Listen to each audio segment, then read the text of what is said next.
Scott Franklin High School, we try to gather like this whenever we can. Sometimes this gathering is rooted in practical matters. Sometimes in the need to recognize achievement. Sometimes, as was the case last week, to get together to raise the roof and have a good time.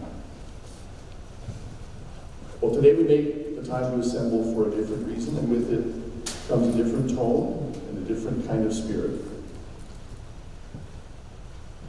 We gather today a few days out from Canada's National Day of Remembrance on November 8th, which is also recognized as National Indigenous Veterans Day, to recognize and honor all those who serve or who have served in Canada's armed forces, and especially those who have lost their lives in commitment to that service. You will see that our modest ceremony is steeped in ritual and symbolism, most of which were born of the Allied experience in World War I, sometimes called the Great War, which was fought in Western Europe over 100 years ago.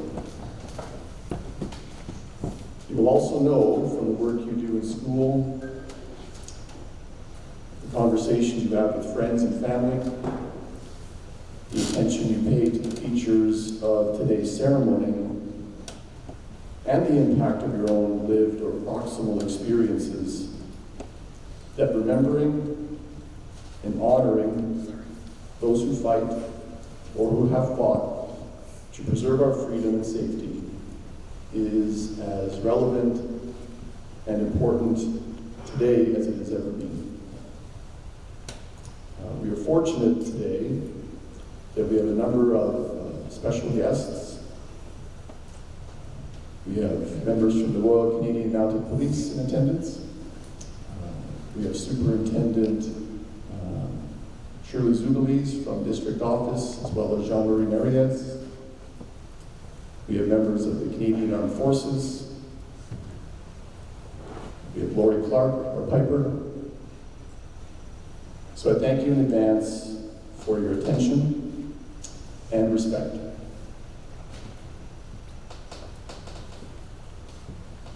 So I will ask you to stand and remain standing as we welcome the flag party and observe the playing of our national anthem.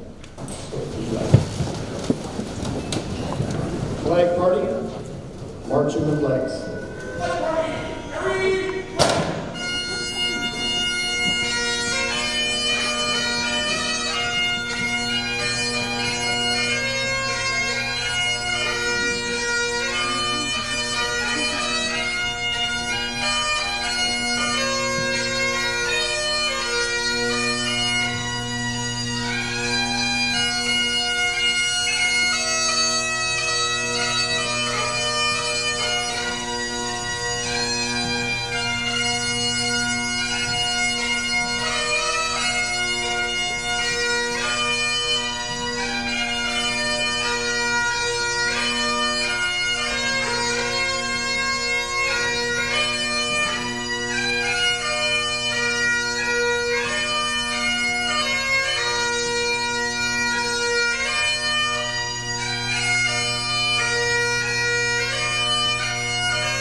invite On Hong to play the last post at La Rousse. The last post was traditionally a piece of bugle music meant to signal the end of a soldier's day of duty. In the context of remembering those who have fallen, it has come to symbolize the end of life, and by extension, the end of service. After the last post, we will observe a moment of silence, which will be followed by La Rousse.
Thank you all. I'll invite everyone to have a seat.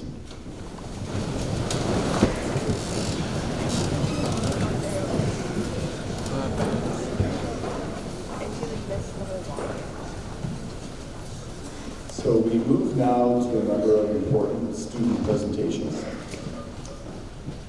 You will hear first from Kaylee Wentland and Leah McShane, representatives of Students' Council, who will deliver the Act of Remembrance and Commitment to Remembrance, respectively. This will be followed by 3 poetry readings. The first read by Leah Covey, the second by Ace Card, the third by Anna Curran. I will ask all 5 students to come up to this now.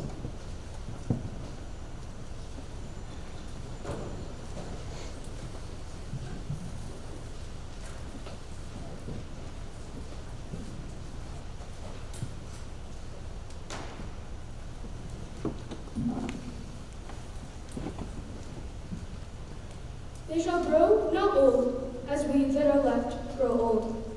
Age shall not weary them, nor the years condemn. At the going down of the sun, and in the morning, we will remember them. Ils ne vieilliront pas, comme nous qui restons vieillissons. L'âge ne les fatiguera pas, ni les années ne les condamneront. Au coucher du soleil et au matin, nous nous souviendrons d'eux. They were young as we are young. They served, giving freely of themselves. To them we pledge, amid the winds of time, to carry their torch and never forget. We will remember them.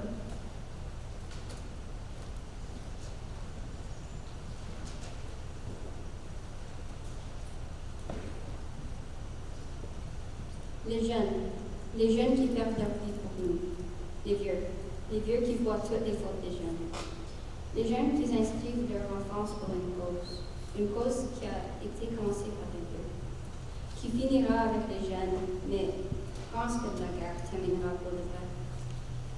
Les souvenirs des jeunes, la guerre tombée, les traumatismes des vieux et des survivants, la guerre tombée, toutes les larmes et les âmes tombées, la guerre tombée. Les marques blessées dans les vignes détruites, la guerre tombée. Les jeunes ne sont plus jeunes, leur innocence arrachée de leur esprit maltraité. Arrachés par les vieux, les hommes avec le pouvoir d'avoir vécu. Les souvenirs sont les plus difficiles. On peut s'échapper des explosions, on peut s'échapper des personnes, mais on ne peut jamais s'échapper de soi-même. Les jeunes qui sourient, les vieux qui vivent. Plus de pression de la guerre, plus de nuits sans sieste, seulement les couleurs de la vie, seulement la joie. Mais dans ce monde, ce n'est pas toujours la joie. Elle ne meurt jamais, la guerre. Alors souvenons-nous des gens qui se sont battus et qui se battent pour notre liberté.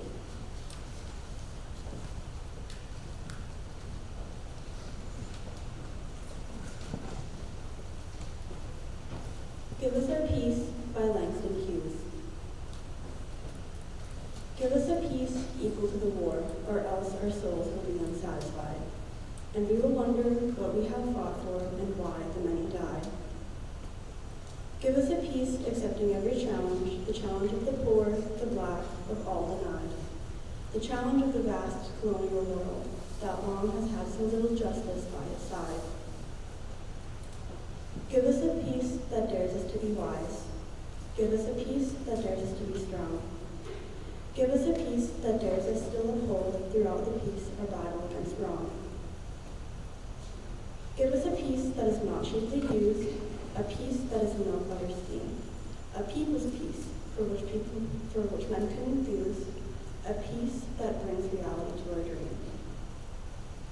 Give us a peace that will produce great schools as the war produced great armament. A peace that will wipe out our slums as war wiped out our foes on evil bent. Give us a peace that will enlist a mighty army serving humankind, not just an army geared to kill, but trained to help the living mind, an army trained to shape our common good and bring about a world of brotherhood.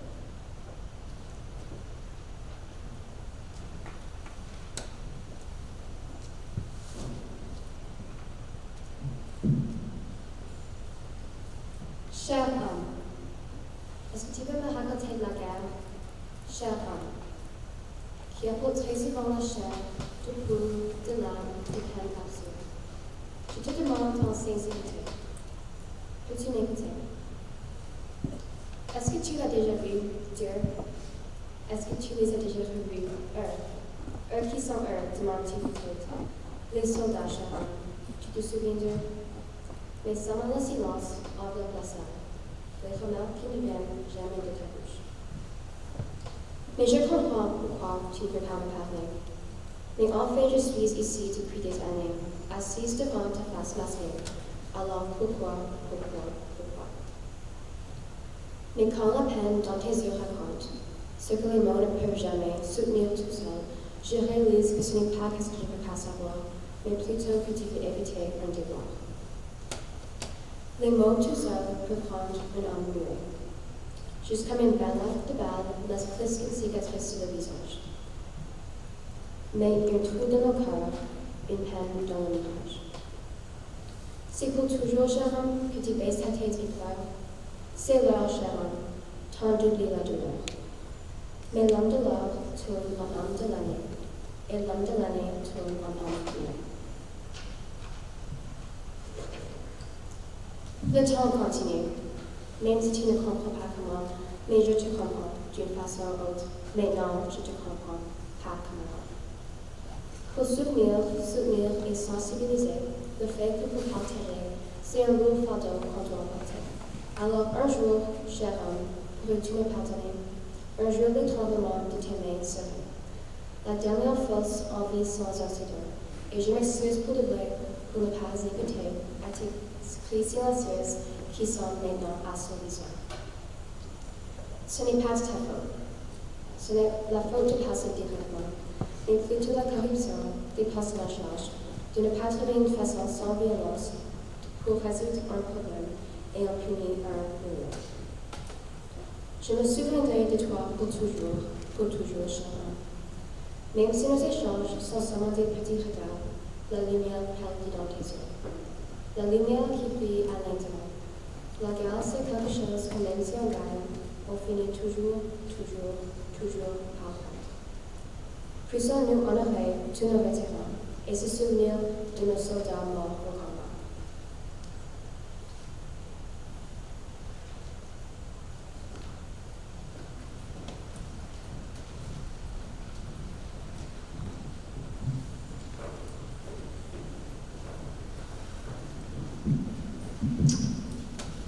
Thank you very much. We now invite the choir to perform their selection for this year, After the War. Chantora.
Chantora and the choir.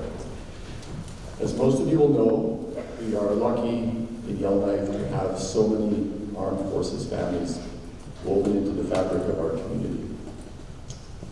At this time, I would like to take a minute to introduce our guest speaker by saying a few words about Major Marlon Majon. Major Marlon Majon joined the Canadian Armed Forces in 1997 as a reserve field engineer in Edmonton, Alberta. After completing high school in 1998, he transferred as an aviation systems technician and was stationed in Yellowknife with 440 Squadron, working on the CC-138 Twin Otter. In 2004, he changed trades again to flight engineer, where he remained in Yellowknife, holding positions as flight engineer, chief standards, and serving on numerous domestic operations and exercises in Canada's north. In 2008, he was selected as a pilot and completed flight training in 2012, subsequently being posted to the CH-124 Sea-King helicopter, performing surface and subsurface warfare, anti-narcotics, and search and rescue operations and missions. He's proudly served with 423 Squadron as a maritime helicopter crew commander and has sailed aboard HMCS Iroquois, HMCS Athabasca, HMCS Preserver, on Operation Caribou, and HMCS Fredericton, on Operation Reassurance, as a member of NATO in 2015. In 2017, he became an aircraft accident investigator for 12 Wings Shearwater, Nova Scotia. In 2019, he was reunited with his beloved 440 Squadron, Transport Squadron, converting to the mighty CC-138 Twin Otter, and now performing the job of flight commander and instructor pilot. He has attained approximately 4,000 hours as aircrew with the Royal Canadian Air Force, and is looking forward to the continued good fortune and challenge his career has afforded. In his spare time, he has been working toward obtaining a degree in geography from the University of Manitoba, and enjoys spending time with his son, Mark, whom you know from the band, and his corgi, Luna. So please join me in welcoming Major Marlon Majon.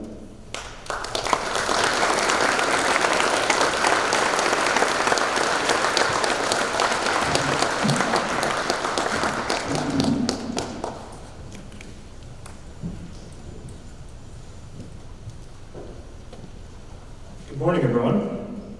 Students, staff, honored guests of the Kilsay Sir John Franklin High School. It's my pleasure to speak to you here today during Indigenous Veterans Day and as part of National Veterans Week and Remembrance Day observations. Throughout Canada's history, dating back even before Confederation, generations upon generations have served with honor to protect our beautiful country and the people who call Canada home. Today, many continue this legacy of service, being deployed all around the world to help build a brighter future for our friends and allies in times of need. From the trenches of Vimy Ridge and the harsh waters of the Atlantic to Korea, Afghanistan, and beyond. Next slide. My name is Major Marlon Majon with 440 Squadron here in Yellowknife. As a pilot in the Canadian Armed Forces, I'm part of the current generation doing our part to help make the world a safer and more peaceful place. As a pilot, I'm responsible for flying different types of aircraft to conduct air operations in support of our nation's security and ensuring the sovereignty of our borders. I've been called upon to serve on missions around the world and all of Canada in support of NATO mandates against foreign aggressors, anti-narcotics operations in Central America, anti-submarine operations across the world's oceans, and most rewardingly, humanitarian relief and search and rescue missions to help Canadians in distress. Next slide. Most recently, I was involved with the efforts in assisting the government of the Northwest Territories to help with the evacuation of Yellowknife and other communities during the wildfires of 2023. We helped transport firefighting personnel around the territory to battle blazes and also to help coordinate airlift of citizens, especially our most vulnerable and critical care patients by military transport aircraft. Next slide. Being a member of the military can be a difficult job. We're called upon to serve thousands of kilometers away from our friends and families. Sometimes we can't even celebrate birthdays, holidays, or other milestones with our loved ones. And we always have to be ready to step up and fight and risk our lives to help others. However, next slide. To know that you're part of something bigger than yourself, to be a source of light in the darkness, hope for the hopeless, this is what makes the work we do so worthwhile. Veterans Week, Remembrance Day is a time to remember and give thanks to those Canadian Armed Forces members who have served and who are serving today. Tragically, over the course of my career, it has become more personal over time as well. I aim to forever honor the memory of my personal friends that gave the ultimate sacrifice to Canada. All amazing and remarkable Canadians and friends that I remember fondly. Next slide. Captain Kevin Naismith, a former 440 Squadron pilot, lost his life on 26 May 2003 while ejecting from the CF-18 Hornet during an international air combat exercise in Alberta. Next slide. Master Corporal Patrice Odette, flight engineer, was killed on 6 July 2009 in a helicopter crash during tactical operations at a forward operating base in Afghanistan. Next slide. Captain Brendan McDonald, Captain Kevin Hagan, Captain Maxime Miron-Morin, Master Corporal Matthew Cousins, Sub-Lieutenant Abigail Cabro, and Sub-Lieutenant Matthew Pike were on board the helicopter Stalker 22 that crashed in the Mediterranean Sea while deployed on Operation Reassurance on 29 April 2020. Next slide. To all our veterans who fought so bravely to help their fellow Canadians and others in need around the world, and the next generation of Canadian Armed Forces members who stand ready to deploy at a moment's notice to help maintain this hard-fought peace, and who work alongside our allies and partners so that they can do the same. Next slide. Each of us, everyone here today, can help keep these stories alive. You can help honor our military's legacy by sharing what you've learned, by wearing a poppy, attending a Remembrance Day ceremony at your local cenotaph or school, and by pausing for a moment of silence on November 11th. And whenever you get the chance, take the time to thank a veteran or a currently serving member for their efforts. These stories are ours. They belong to all of us. And by sharing them, you're helping to tell the story of Canada and inspiring those around you to be a force for good in the world. So, thank you very much for having me here today. Lest we forget, thank you very much.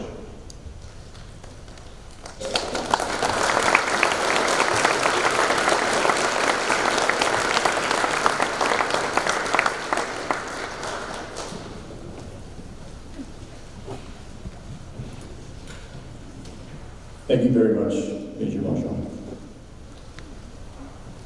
So to help close our ceremony today, I will turn again to Ms. Shandora and the Sir John Concert Band for the playing of Be Still Thy Soul.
is going to give Cadets Bradley and Saunders a chance to prepare for marching out the flags.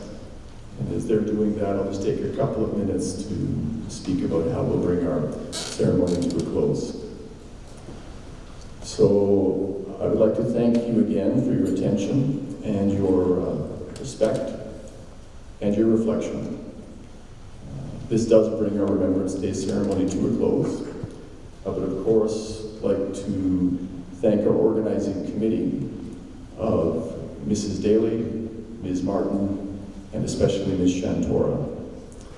I would like to thank as well the Students' Council, our student readers, our music ensembles, the Princess Patricia Light Infantry and Royal Canadian Air Squadron Cadets, our special guests, Major Marla Majon, and as always, our Piper, Lori Clark.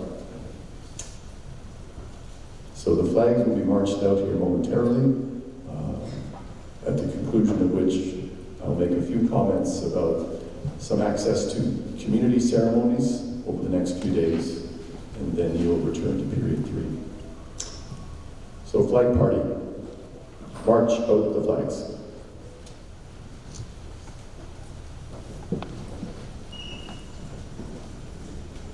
Flag party, to your flags, salute! Please rise.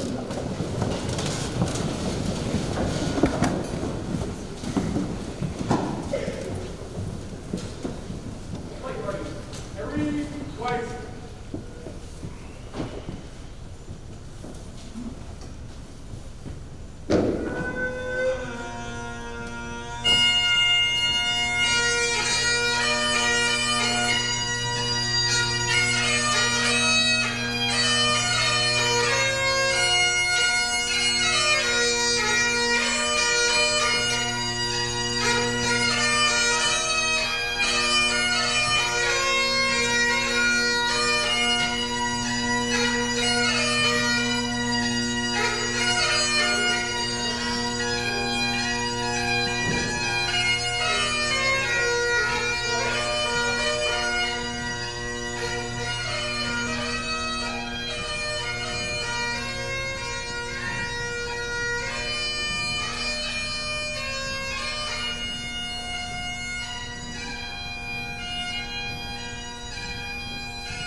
You can have a seat.